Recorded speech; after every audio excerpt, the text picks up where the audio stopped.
السلام عليكم ورحمة الله وبركاته. kusoo dhawaada channelka Hilaa Production. Fadlan haddii ay tahay markaadii ugu horreysay ood soo booqatay channelkan, subscribe noo saar. Mahadsanid. Waxaa jiray nin ganacsado ah, waxaana la oran jiray Cabdullah. Ninkani waxa uu ku noolaa nolol heer sare ah. Waxa uuna haystay wax walba oo ay nafta ay jeceshahay.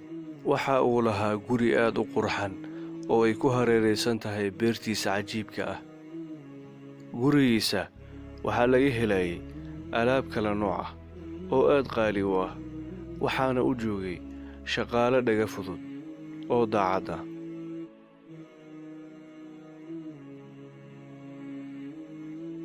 hase yeeshee noloshaasi kuma uusan raagin.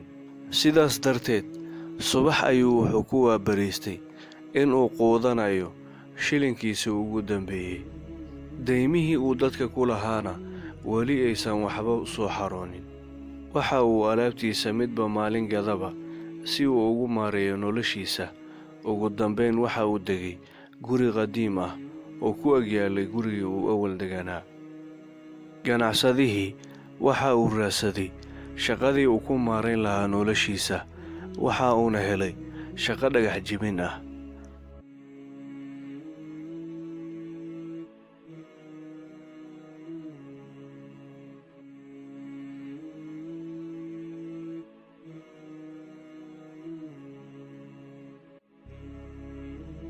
hameenada ka mid ah waxa uu awoodi waayey inuu soo aado halkaa iyo gurigiisa, maxaa yeelay aad ayuu u daalanaa. habeenkaas waxa uu arkay riyo cajiib ah. waxa uu ku dhex arkay riyada nin ku leh, haddii aad aaddo magaalada Qaahiro waxaad heli doontaa lacag fara badan. ninkii waxay ku qaadatay bilooyin si uu u rumeeyo riyadii uu arkay. laakiin siduu ku aadi karaa Qaahiro ayada oo Baqdaad ay u jirto masaafo dhan 1000 mayl, mana haysto wax gaadiid ah iyo lacagba. hase yeeshee waxa uu go'aansaday inuu u lugeeyo. waxa uu sii lugeynayay maskiinka muddo dhan 3 bilood. waxa uuna naftiisa ku dhiirigelinayay, dhibkii ima dhaamo. maalmihii aan jibin jiray dhagaxaanta aadka u waaweyn. ugu dambayn Cabdullaahi waa uu soo gaaray magaalada Qaahiro. hase yeeshee waxa uu ku soo aaday xilli galab ah, mana uusan helin meel munaasab ah uu seexdo. waxa uuna ku dul dhacay darjiin ku yaalay maxkamadda horteeda.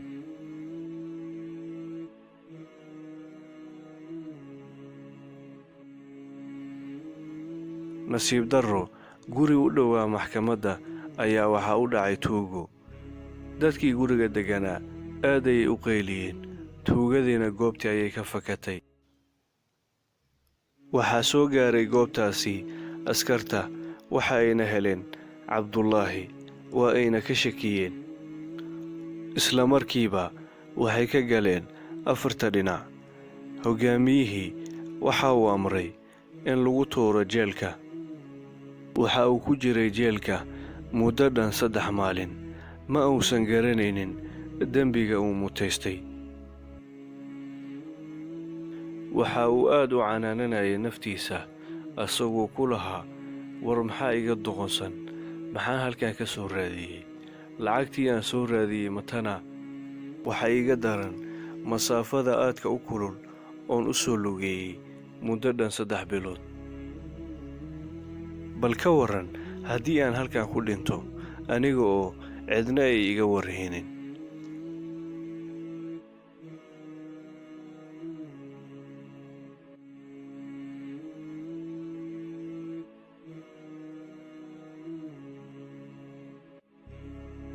waxaa looga yeeray halkaa iyo dembi baarista.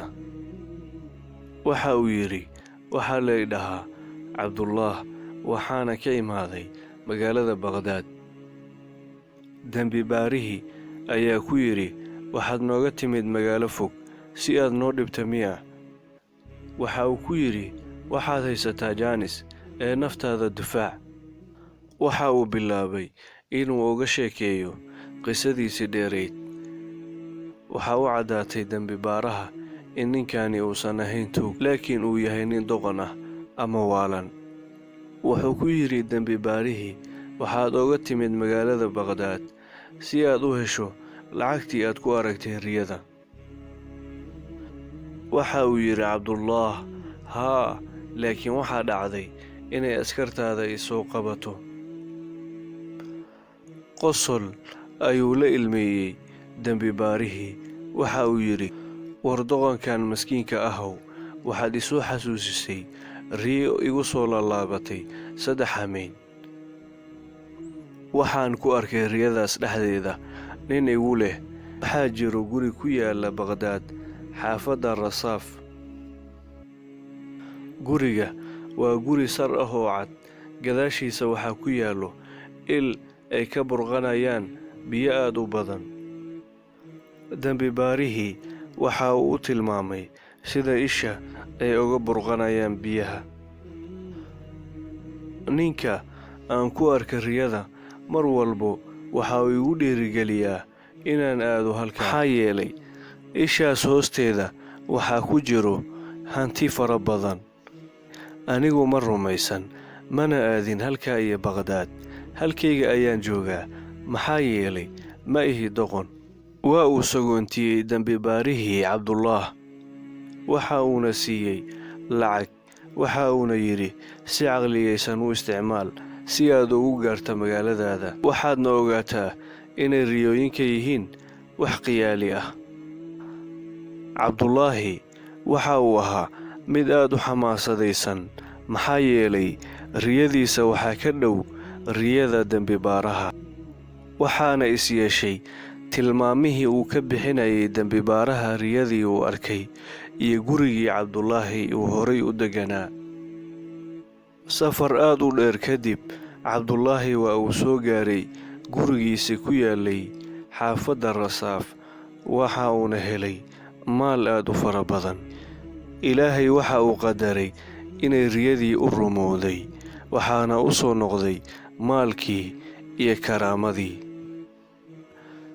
Waxaan ka faa'iidaynaa sheekadan in Ilaahay haddii uu maal ku siiyo aad u isticmaasho si aad u wanaagsan, aadan ku fataalin. Sheekadiinu intaasi ayaan ku soo gabagabeynaynaa. Haddii aad ka heshay, like saar si aan u soo badinno sheekooyin noocan oo kale ah. Mahadsanid.